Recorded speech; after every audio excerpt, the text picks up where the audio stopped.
Paul, de vous entendre ici, de t'entendre ici, ça me rappelle il y a presque 20 ans, 19 ans je crois, j'étais assise ici et j'étais comme tout le monde ici, envoûtée par votre musique, ta musique, que j'entendais à l'époque pour la première fois. Donc quel honneur de revenir cette fois-ci pour, grâce à toi, grâce à Alain et Evelyne, avec toi sur scène pour partager notre présentation d'aujourd'hui. Nous sommes particulièrement honorés d'être invités aujourd'hui, puisque vous le savez, nous sommes le 30e anniversaire de la chute du mur de Berlin. Et oui, c'est signe qu'on a beaucoup vieilli, parce que ça semble être hier. Mais c'est aussi déchirant, puisque nous savons qu'il y a de nouveaux murs qui se construisent. Et pourtant, comme Alain et Evelyne savaient, il y a aussi des mutations silencieuses qui se font, comme il y a 30 ans, encore et encore maintenant. Donc aujourd'hui, nous avons choisi avec Paul de vous faire voyager dans 5 parties du monde où, avec sa musique transcendante, sa capacité de maîtriser des instruments qui sont tellement différents, il a apporté une énorme contribution de préservation des traditions musicales et de l'âme des musiciens eux-mêmes qui ont été obligés de tout quitter, de partir. Merci Paul pour cette énorme contribution qui continue tout le temps. Et de ma part, on a choisi ces pays parce que c'est des pays où moi, en tant qu'artisan de paix, à l'époque, quand j'étais ici à entendre Paul pour la première fois, j'étais politologue, je travaillais comme toute ma vie sur la reconstruction de la paix et la restauration de la justice après les guerres, les génocides. Et je pensais, en fait, que je n'étais là que pour écouter et prendre plaisir, déguster la musique. Mais c'était à cette époque, en Afrique, j'étais en Éthiopie et Ouganda, mais je parcourais tous les conflits de l'Afrique, que j'ai découvert ce que Paul fait, que sans l'art, on ne peut pas arrêter les conflits et créer la paix et la justice.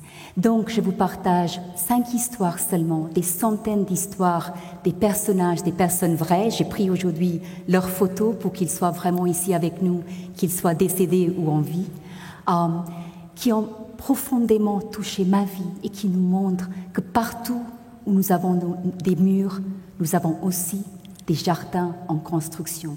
C'est pourquoi le titre de notre soirée, c'est « Transformons les murs en jardins d'amour ». Nous avons emmené de chez nous 30 pierres qui représentent ces 30 années depuis la chute du mur de Berlin, mais aussi 30 fleurs.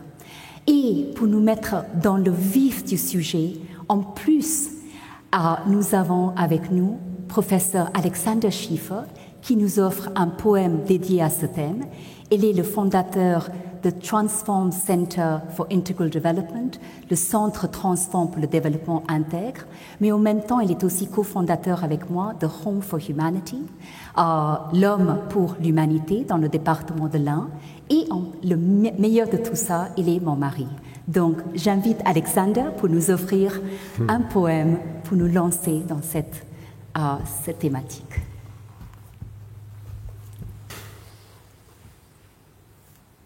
We do need regeneration.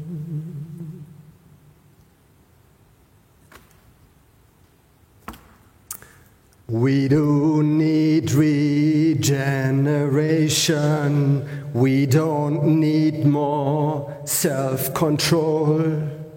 We do need deep contemplation. We don't need a Berlin Wall. Brothers, wake up! Let us leave the schools. Sisters, stand up, go and break the rules. It is time to script new futures. It's high noon to die and burst. It is time to know what roots us.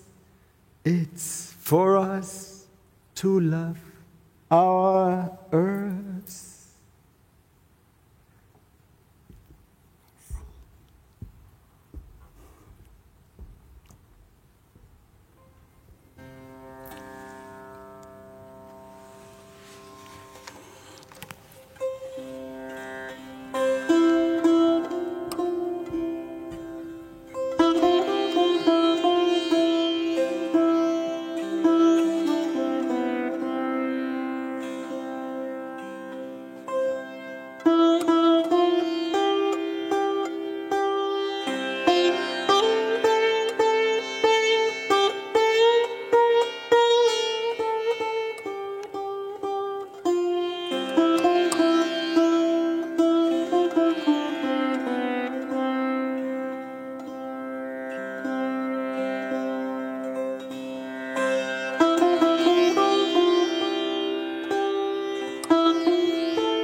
bonsoir.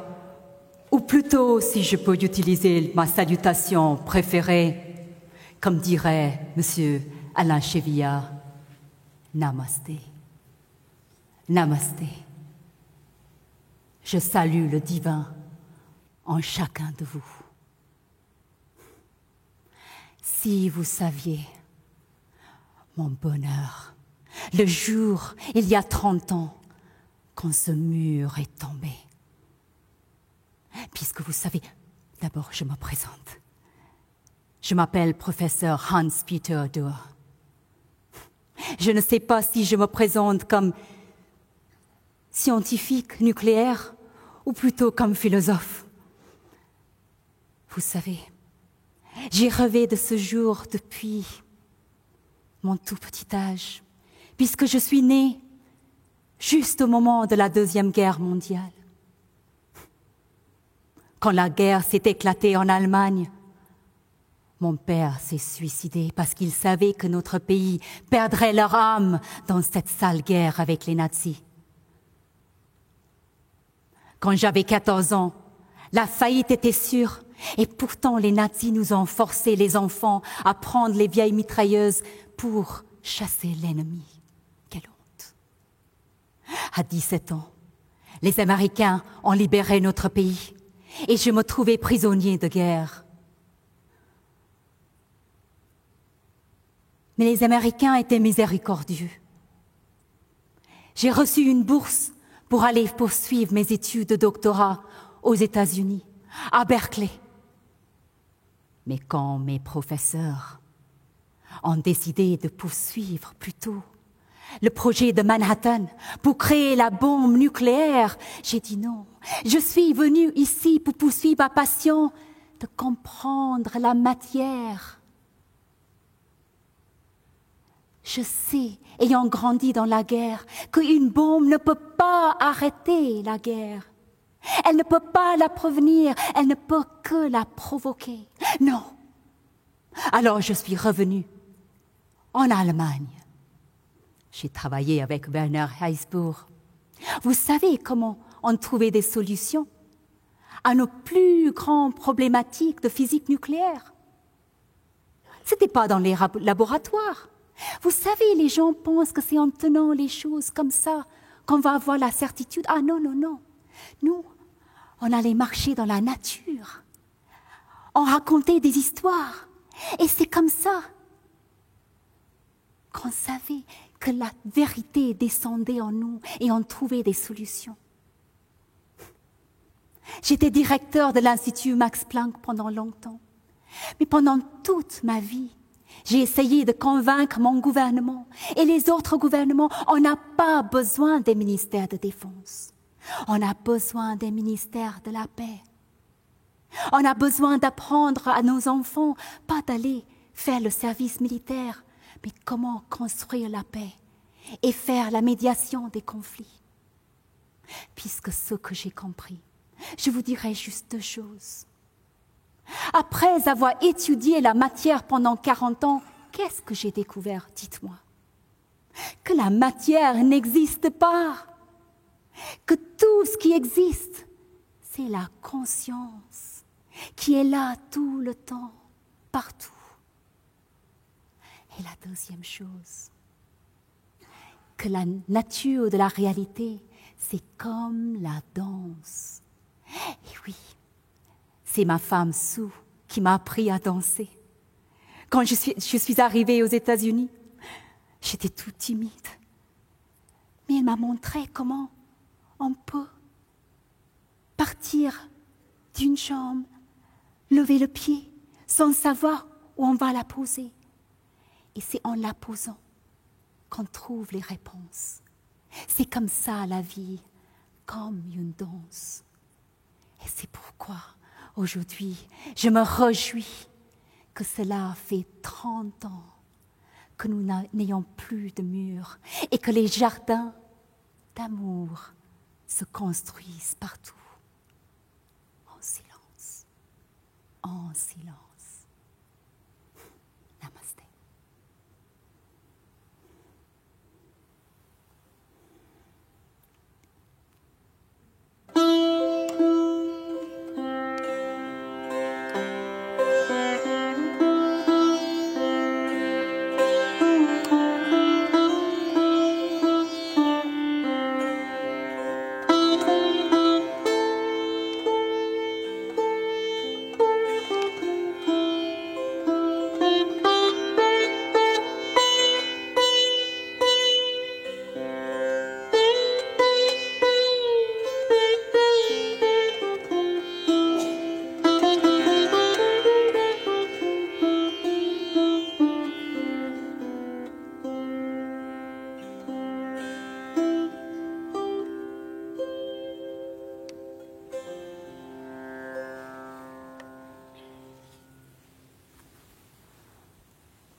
a poem which I wrote many years ago called The Winds of Change.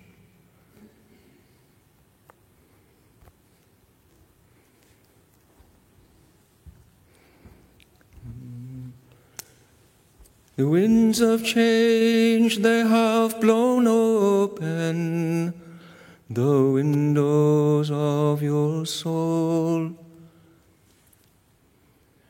As you stand there a-gazing into fields of morning love, afar are vast horizons, awakening to the eye as the wings of dawn unfolding embrace the silent sky.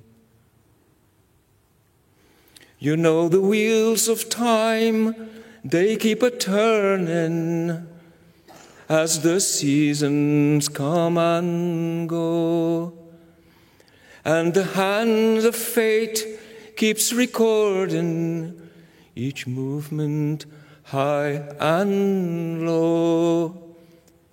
But the seeds of hope, they are a-sprouting as to the light they grow, and the voice of love keeps repeating, awaken ye and know.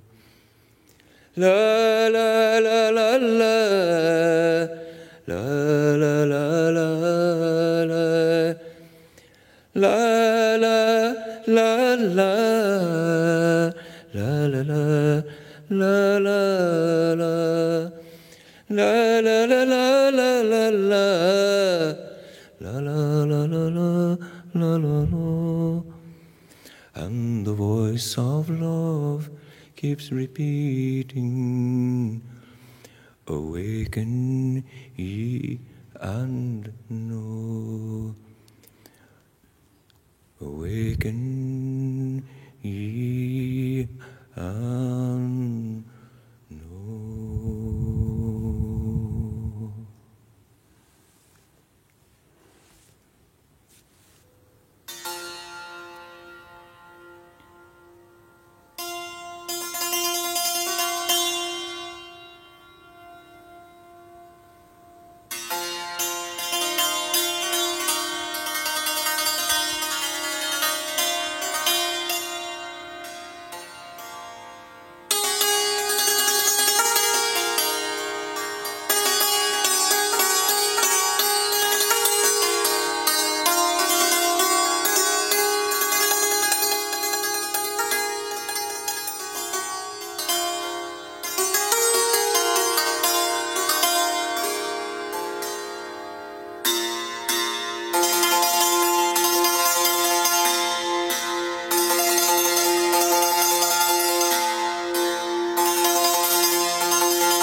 Je m'appelle jardinière. C'était le nom que j'ai adopté quand notre mutation pour la paix et la liberté a commencé dans notre pays, la Syrie. J'avais 24 ans à l'époque. Vous savez, nous marchions dans la rue avec des branches d'olive. La liberté, on disait. Quand ils ont commencé à nous fusiller, les soldats, on leur a offert des branches d'olive. On ne veut que la paix et la liberté, on a dit, comme tous les autres citoyens du monde. Mais ils ont commencé à nous bombarder de là-haut. Je me souviens du premier bombardement. Par terre! Par terre! J'ai entendu les cris. Je me suis jetée par terre. Et pourtant, j'ai regardé comment les bombes tombaient, les unes après les autres. Comment elles détruisaient tout. Après, il y avait un silence profond. Je suis allée en courant vers chez moi. Il ne restait plus rien. Même pas quelque chose à garder en souvenir. Mais nous, on n'est pas restés en silence comme ça. On a commencé à créer des associations pour s'entraider. Moi, tout de suite. D'abord, je faisais partie du premier hôpital de terrain. Après, j'ai fait partie des casques blancs. On était chacun des professions différentes. On était chacun des religions différentes, mais on avait tous le même slogan. Quand vous sauvez une vie, c'est comme si vous avez sauvé toute l'humanité. Mais aujourd'hui, je veux vous parler des olives, parce que c'est la saison des olives. Vous savez, il y a eu tant de destruction dans notre guerre, mais le pire, c'était qu'on n'entendait plus les rires des enfants. Comment rire? Alors un jour, entre amis, on a dit, si on rassemblait des enfants un jour et on leur faisait jouer, on leur faisait planter des herbes, des fleurs, un petit jardin potager.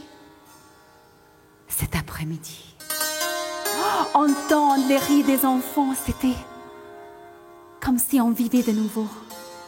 On a dit, ça ne peut pas être l'histoire de juste un après-midi. Il faut qu'on fasse quelque chose. C'est comme ça que cette association s'est créée, Branches d'Olive. D'abord, c'était une fois par semaine, puis de plus en plus souvent.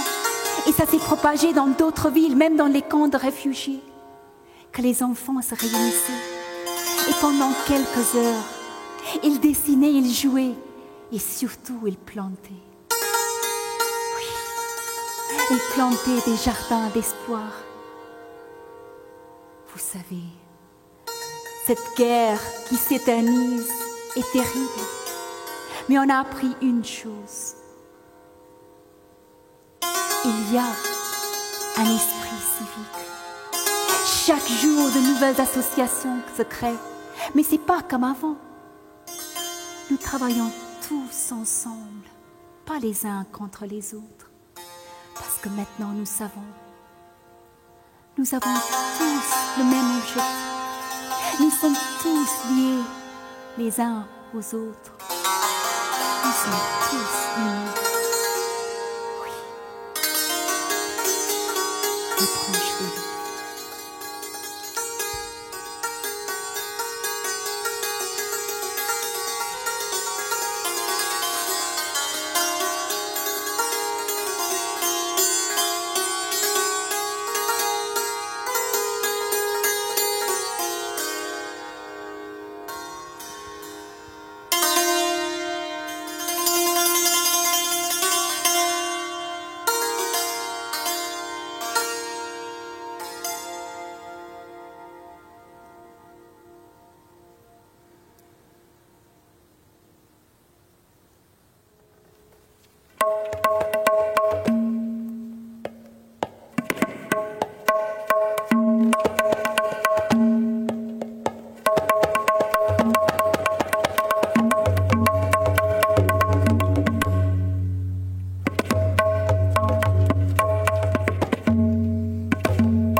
Bienvenue.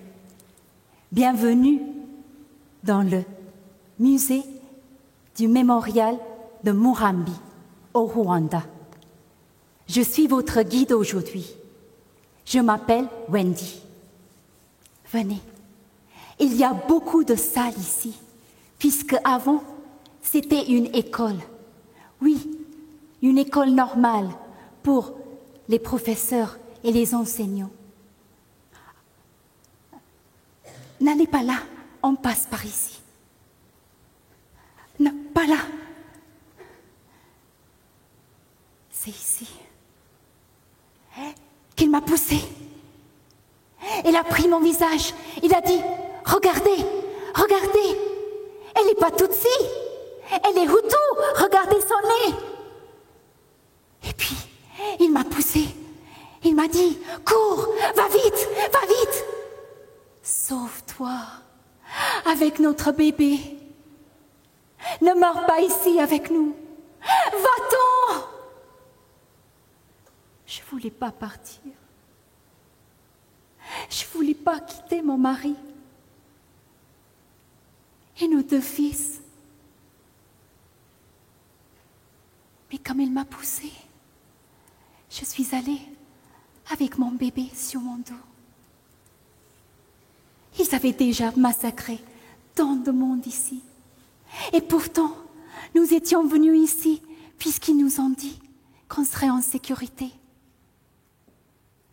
Nous avons vécu des siècles ici tous ensemble, sur ces collines.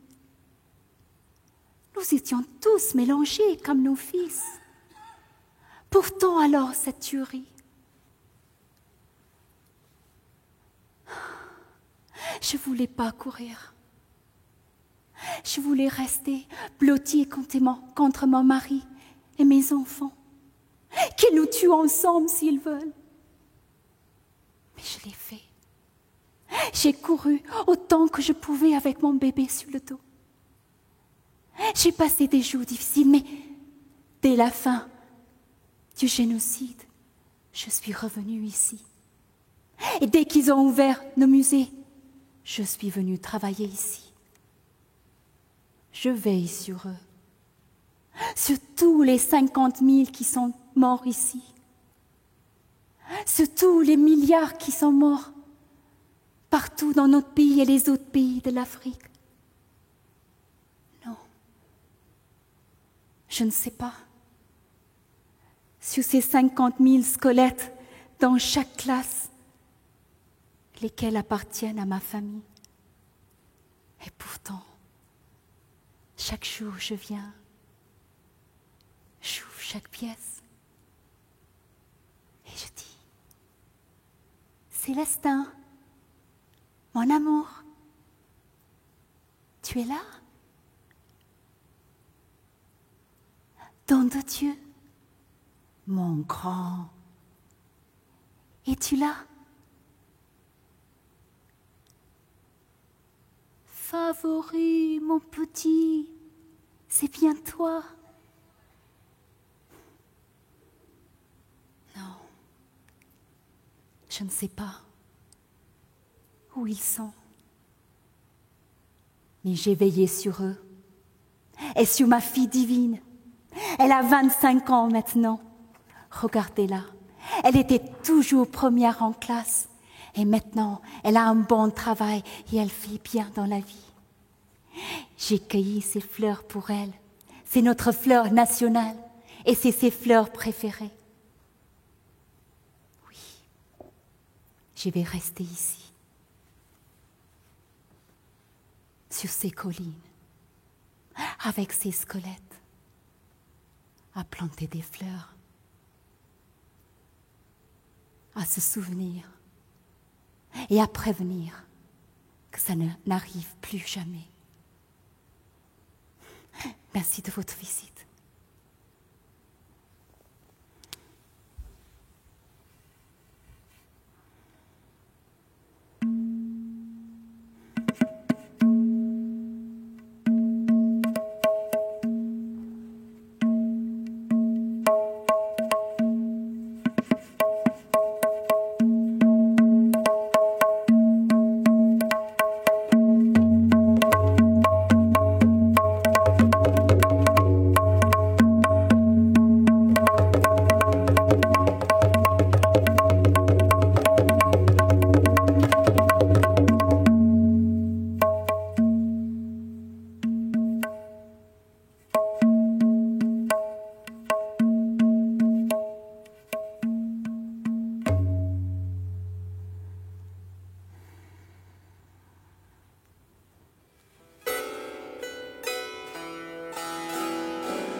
C'est tellement beau. Cette musique de Tanpour. Bonsoir, monsieur, dame. Je m'appelle Munira Youssoufzada. Mon père était Pashtoun. Ma mère était Hazara. Mais moi, je n'appartiens à aucune ethnie. Je suis seulement afghane. Mon père, il était un moudjahidine. Il a payé cher le prix de la guerre froide. Il a lutté pour la liberté de notre pays. C'était très dangereux, sa vie. Finalement, il est devenu shahid, martyr pour notre pays. Nous avons dû quitter notre pays et partir en refuge en Iran. L'Iran est un pays magnifique, n'est-ce pas, Paul? Mais comme vous le savez, ce n'est pas facile pour les réfugiés, surtout les réfugiés afghans en Iran. J'ai vu que les filles n'allaient pas à l'école. Alors, je suis allée parler avec les parents, surtout les pères, pour les convaincre. Et j'ai commencé avec leur aide d'une école pour filles. Notre école a tellement grandi que même le gouvernement iranien était obligé de le reconnaître. Depuis petit, je ne suis pas douée dans la musique comme Paul, mais j'adore écrire des poèmes et j'adore peindre. Un de mes poèmes a même gagné un prix en Iran. Vous savez, ma maman, toutes les nuits, elle ne nous racontait pas des contes de fées. Elle nous parlait de la beauté de notre pays, de toutes les histoires de notre pays. On ne rêvait que du retour. Alors, quand les talibans sont partis, on a préparé nos valises et nous sommes rentrés.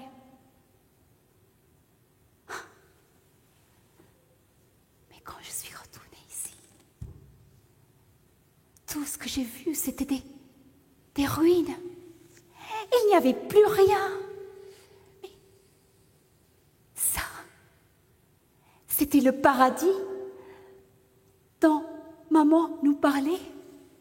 C'était pas possible. J'étais tellement déprimée. Je ne savais pas quoi faire de ma vie. Pendant 2 ans, je suis restée dans mon bulle, dans une obscurité, une dépression profonde.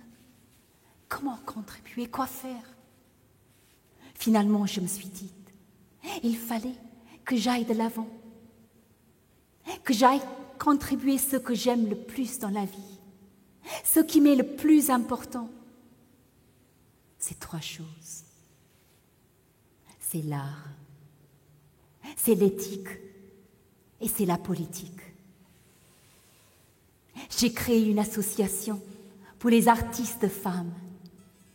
Nous nous réunissons, nous faisons des expositions, nous créons de bels endroits dans notre ville.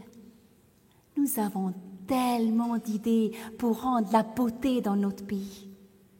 Vous savez, vous le savez, l'art, c'est la seule façon de percer l'âme de l'être et d'une culture.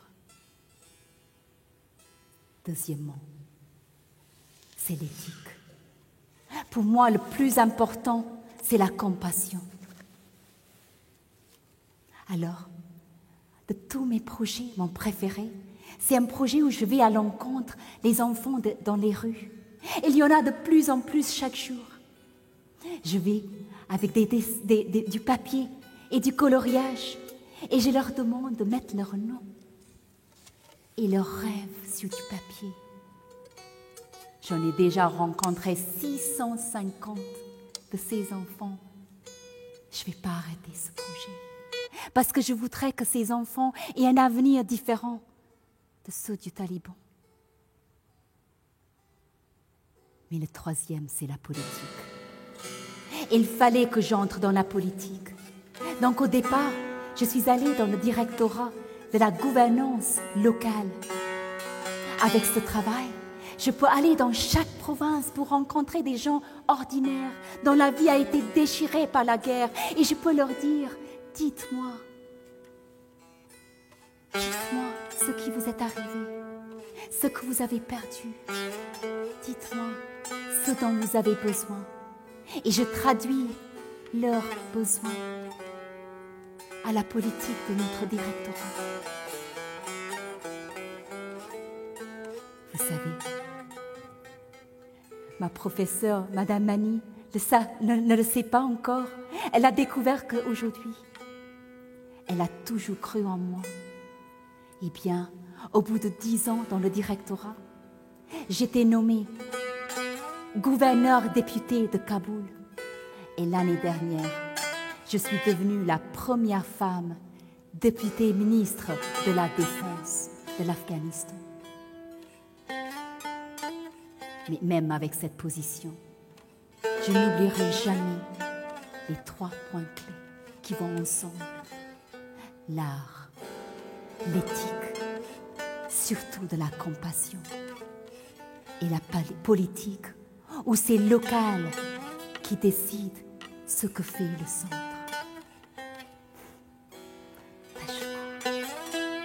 Merci de m'avoir écouté. Tashukru pour ta musique.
Namasté, namasté.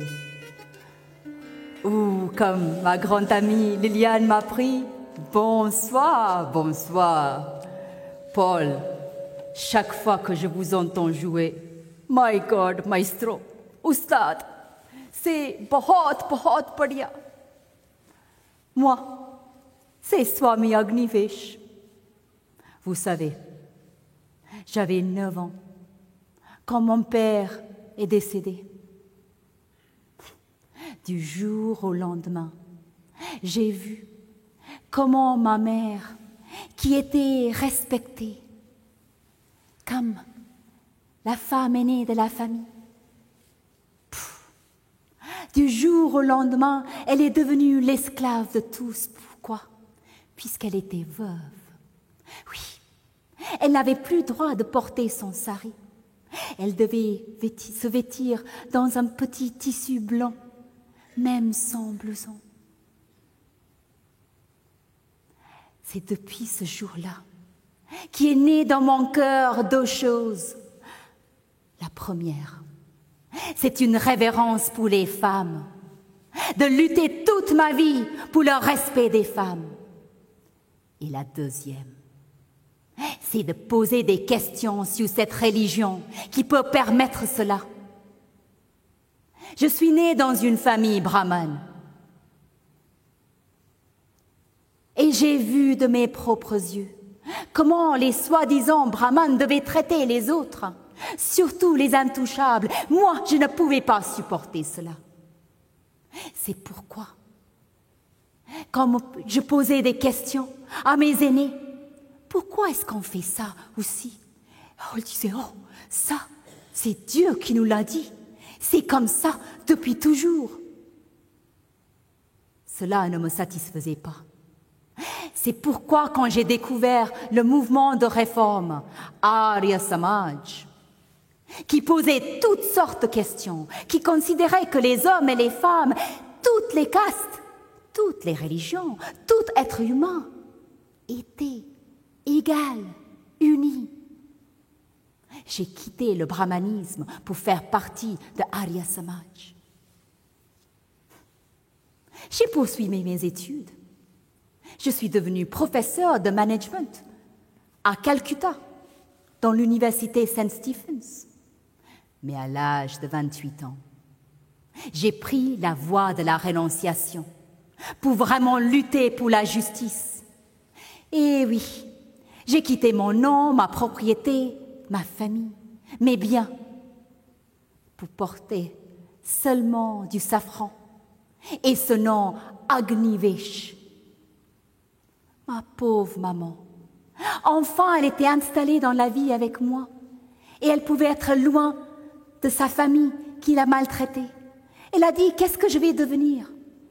Et j'ai dit, maman, ne t'inquiète pas, la voie de la justice va nous montrer tout. Je suis allée d'abord vers les plus démunis, les esclaves. Et oui, de nos jours, il y a encore des esclaves. On les appelle bonded labor, du main-d'œuvre attaché. C'est de l'esclavagisme. Je les ai éveillés pour demander leurs droits. Oh, on est allé en prison plusieurs fois, mais à la fin, nous avons changé la loi pour les libérer. Il y a tellement de causes pour lesquelles j'ai rassemblé les leaders de toutes les religions pour dire on doit lutter contre ces maux ensemble, main en main, pour libérer les femmes, pour libérer tous ces préjudices et superstitions qui nous divisent, pire que les murs de Berlin. Je suis allée plusieurs fois au Cachemire, Paul, chez tes amis. Oh, quelle honte! Quelle honte que cela continue depuis le génocide de la séparation de l'Inde et le Pakistan jusqu'à nos jours. C'est pourquoi, vous savez, Mounira, quand ma sœur est tombée amoureuse d'un Afghan et toute la famille était dégoûtée, j'ai dit, moi, je vais célébrer vos noces. Plus on s'épouse entre nous, les musulmans et les hindous. les soi-disant brahmanes et les soi-disant intouchables, plus on réalisera que nous sommes tous un seul. Vasudeva Kutumbukam. Nous sommes tout l'univers, une seule famille. Namasté mes amis. Vasudeva Kutumbukam. N'oubliez pas cela.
Mantra Sri Aurobindo.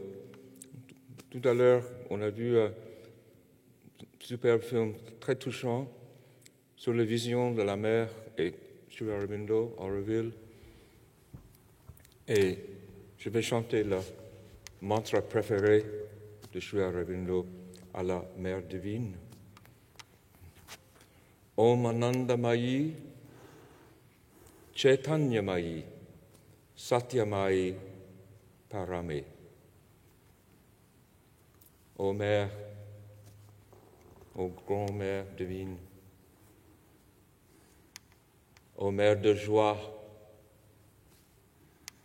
ô Mère de sagesse, ô Mère de la vérité, et au-delà, au-delà.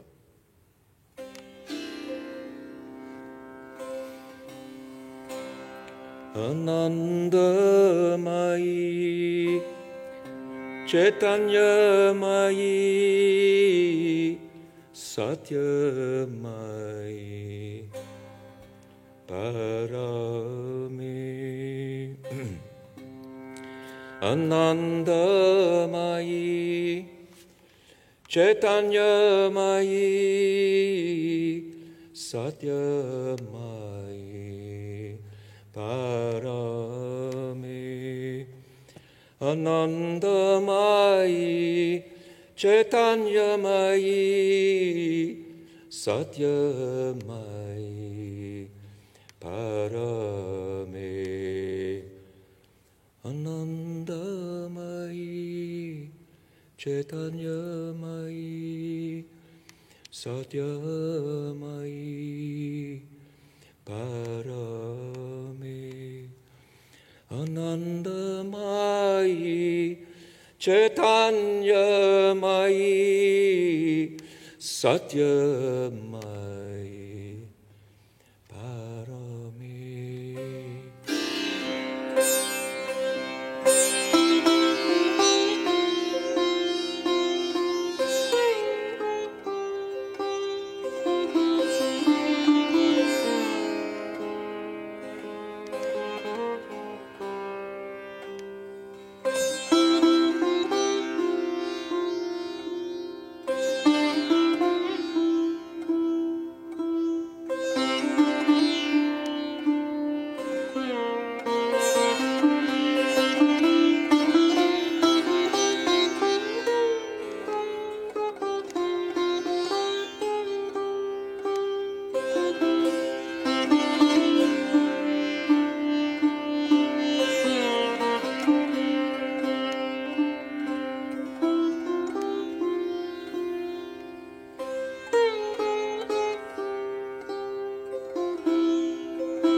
Chaitanyamai, Satyamai, Dharane, Anandamai, Chaitanyamai, Satyamai,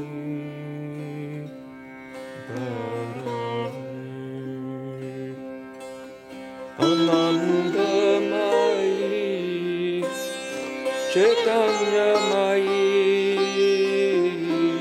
Satyamai,